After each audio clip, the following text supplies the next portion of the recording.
Welcome back. It was supposed to be a game changer. Greg Steube never had a problem getting his gun bills through the floor of the House. The problem was in the Senate. Repeatedly, it was the Senate Judiciary Chairman blocking Steube's bills, allowing those with concealed carry permits to bring their guns into schools, on college campuses, into dorm rooms, airports, and government buildings. Steube's election to the state Senate and appointment as Judiciary Chair was supposed to change all of that, but 10 of his 11 gun bills were shot down by a Republican state senator more powerful, apparently, than Steube, Miami Senator Anatir Flores, declaring, as you just saw, quote, "I do not support having guns on campus. I do not support having guns in airports. I do not support having guns in school zones. I do not support those things." And joining us for more on tonight's topic is Kurt Lavarello, Executive Director of the School Safety Advocacy Council, and Jeff Young, a private attorney known locally as the gun lawyer, for his work on Second Amendment cases. And we should note we did invite Senator Steube to make his case, and he declined. So, Jeff, I will ask you. Great. Obviously, this is not a partisan thing because year after year, including this past session, it is a Republican that basically derails Senator Steube's gun bills. What are your thoughts? Well, it is a Republican, but it's always just one Republican, and they always happen to be from Miami. So there's a question about whether how true they are to the Republican roots as they should be, because Miami is a very liberal area. So even though you may be technically a Republican from that area, that doesn't mean that they're going to hold a lot of conservative Republican-style views, because they do have to get elected in that area, and they do represent their constituents. So even though they are technically Republicans, it doesn't mean that they're going to stay with the Republican thoughts and desires on every single bill, because they have to do what's right for what they believe is their constituents and what they need to get elected in their district. Republican leadership did not push this through. In fact, one of Senator Steube's bills did go over to the House without hearing, and the House Speaker didn't even bring it to the floor. Yeah, look, I mean, people are angry with the Republican Party. When you look at the gun owners and gun advocates locally and across the state, they're not happy with the Republican Party. They consider this to be a pretty big failure for the session. Their hope was when they put Republicans in charge of both houses in Tallahassee along with the governorship that we would finally get the pro-gun bills that we wanted, and it just didn't come through. So I don't know if that's a bipartisan issue, or I don't know what their holdup is with them. I don't know if they're really truly Republicans or if they're your typical Republican in name-only style rhinos, but they certainly don't fall in line with the traditional Second Amendment rights that what I believe the local Republicans like. Kurt, I mean, he said local Republicans. Is there a misreading in terms of how Republicans statewide feel about some of these issues?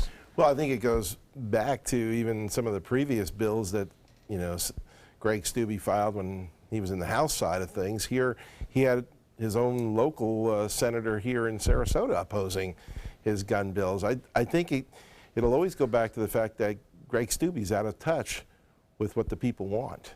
And people want to focus on real solutions for these issues. You know, don't forget, we had a major airport shooting in the middle of this thing that left 5 people dead in Fort Lauderdale.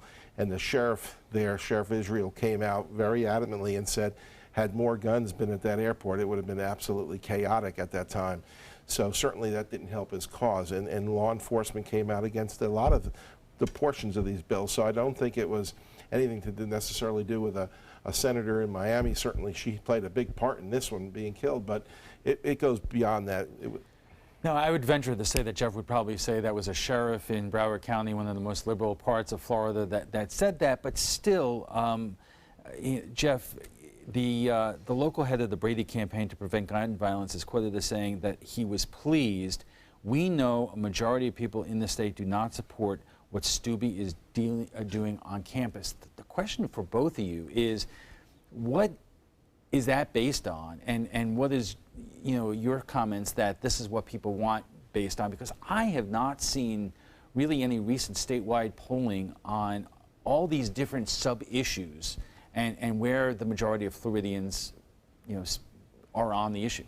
Sure, I would agree. I mean, I don't know what the polls would say, what the majority of citizens are. We all just basically know, you know, who's in our circle. We know anecdotal stories of people who we know and what we do through social media and interactions or et cetera. I can speak on behalf of the gun owner community, who of course is in favor of these. If you want to try and argue that they're not the majority of the people in the state of Florida, that could be or it could not be. We have a lot of firearm owners in the state of Florida. There's a lot of concealed weapon permit owners, so I would say that all of them basically agree with that. And Kurt, I promise to pick it up with you in a moment, Sure. but we are just getting started with our discussion tonight, and we will continue with it right after we check tonight's severe weather.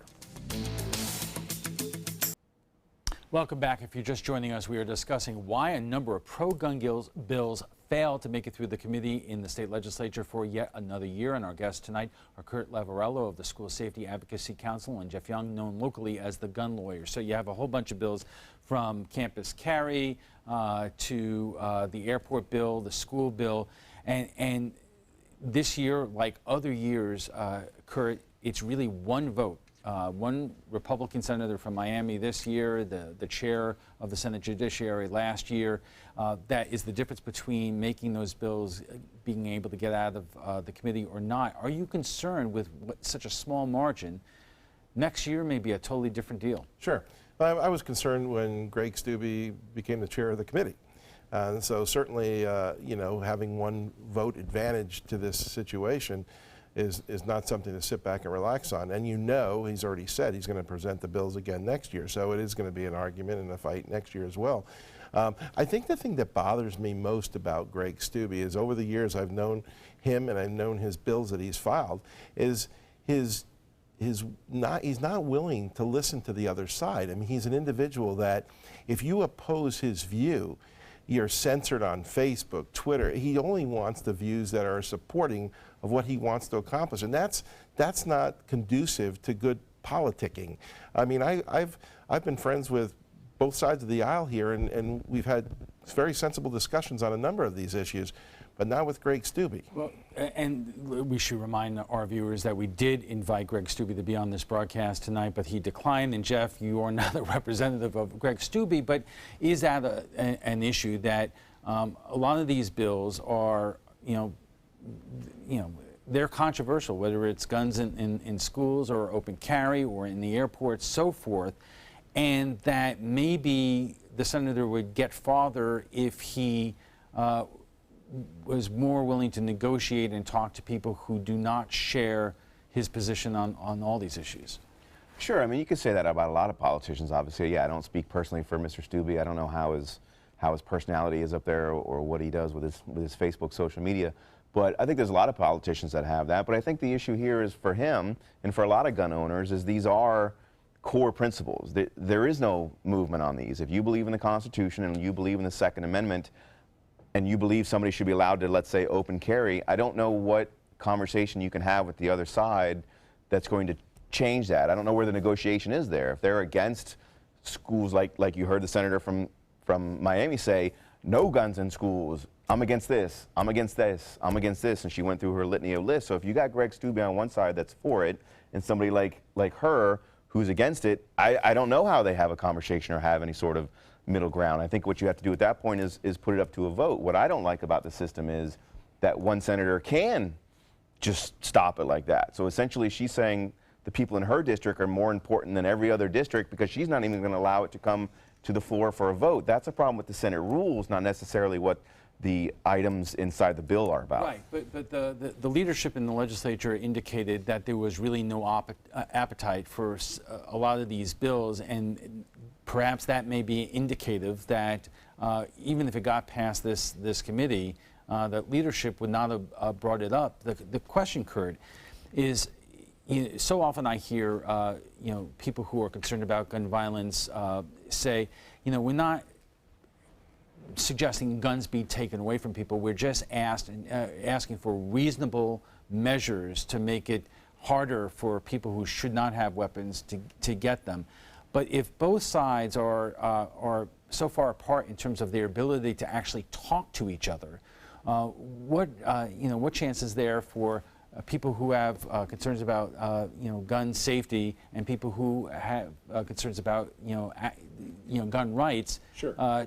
To getting anything done? Well, I think there is you have to move forward with the open dialogue. And I was sharing with Jeff earlier that you take a state like New Jersey, who just passed allowing folks to come into schools and they're a very liberal state in New Jersey, yet they passed it with some very reasonable recommendations. So the person who now carries there has to be a sworn law enforcement officer. They go through all the training. They become a trained law enforcement, reserve deputy in that sense, and they have to all the training. So that was a big movement for a state like Jersey to move. So I don't think it's a closed door issue. And again, I've approached Greg Stubbe about some of these options to just open the dialogue, and I've been shot down every time. But even what Kurt describes there in terms of New Jersey and law enforcement officers, I mean, would that be acceptable to gun owners? Possibly. I mean, it's like everything else. I'm open to having these kind of discussions. I'm sure a lot of gun owners are open to having these discussions. I think what you're running into here is the problem that we're running into, just to kind of expand it a little bit. You know, Welcome to America 2017. It's not just guns. There's a myriad of issues where the parties just aren't going to talk to each other anymore. The sides aren't going to talk to each other anymore. Is it possible that people could come together on these type of gun things and come up with solutions? It could. Is that a fault of Greg Stubbe? Is it a fault of the senator from Miami? Is it a fault of the leadership of the party up there? I don't know whose fault that is, but every time these bills come up, they get shot down, it seems, by like one person or by the politicians, and there it goes. Is that really what the situation is? Because, you know, surely that if the Senate and House leadership wanted these proposals to go through, they would have found the way. They've clearly indicated that there was no appetite, as we saw in Adam's story, for anything that is, along those lines, that controversial. So the question is, you know, are there reasonable folks on both sides of this issue that would, you know, do it like the old days in terms of passing legislation that was a matter of negotiation? You know, there might be, but if they're so confident that there's no appetite for it, then why not just allow it go up for a vote and get shot down 90-10, and then they can go back and say, look, there was no appetite for it. The American or the Floridian people don't want it, as evidenced by their legislators' vote. But when you just have a small portion of them, whether it's the leadership or one person or whatever, that doesn't even allow the vote to come to a floor, it's then kind of hard to come forward and say, well, we know what the citizens of the state of Florida want. They have no appetite for this. Well, how do you know? You didn't even let their elected officials vote for it. That doesn't seem very Democratic or Republican to me. Kurt, what about that? Well, I think it's also the context in which Greg Stubbe presents a lot of these bills. It's typically following a tragedy, and he brought this up right after the Fort Lauderdale airport shooting to try to use that as a springboard for his legislation. And unfortunately, it backfired on him, and it was used against him in the legislation as well. So I'd also question the fact that, didn't Greg Stubbe know that Senator Flores was going to be against these going into this? I mean, she was on that committee ahead of time, and certainly she's opposed gun bills in the past. You're shaking your head. Well, I would say I don't think so, because after this happened, there was a lot of articles that came out through pro-gun rights groups and whatever, that they were all taken aback by her stance on that. She had gotten, my understanding, is an A rating from the NRA up until the video got released of her standing up there and saying, this isn't going to come in, this isn't going to come in. So I actually don't know whether Greg Stubbe had any idea of that or not, because the rest of us in the gun community didn't. All right, let's take a quick break, and when we return, we'll have final thoughts from our guests. Plus, stay tuned for an update on tonight's severe weather. Welcome back. Senator Stubbe's gun bills may not have made headway this session, but could they fare better in years to come? Do Floridians want expanded gun rights? Our guests join us right now for final thoughts. And Jeff, I'll leave that question to you. Do Florida residents want expanded gun rights?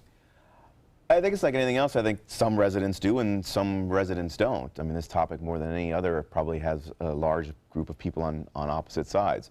I'm very in tune with the gun community, and I know that gun owners in general want expanded Second Amendment rights, and they will support Senator Stubbe if he continues to fight for them. They like him. They think he's doing a great job.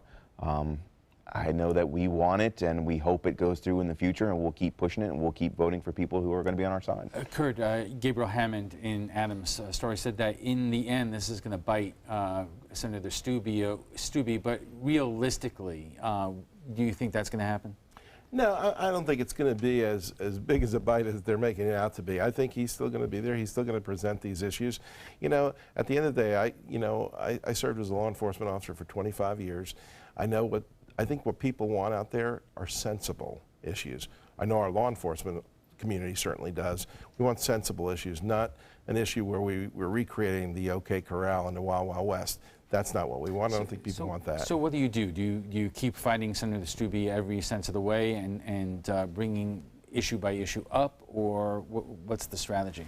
Well, I think this year Senator Stubbe fought himself more than anything else. I mean, he kind of laid the groundwork where he's going to have a difficult time in the future. It's not going to be a walk in the park like he thought it was. Jeff, I'll give you the last word. We'll see. I mean, every year there's new people that go up there. There's new issues that come up. There's new incidents that come up that could change people's minds on things. So we'll take it one step at a time. All right. Thank you both for being here. Kurt Lavarello is Executive Director of the School Safety Advocacy Council, and Jeff Young is a private attorney at the law offices of Jeff Young. He is known locally as the gun lawyer.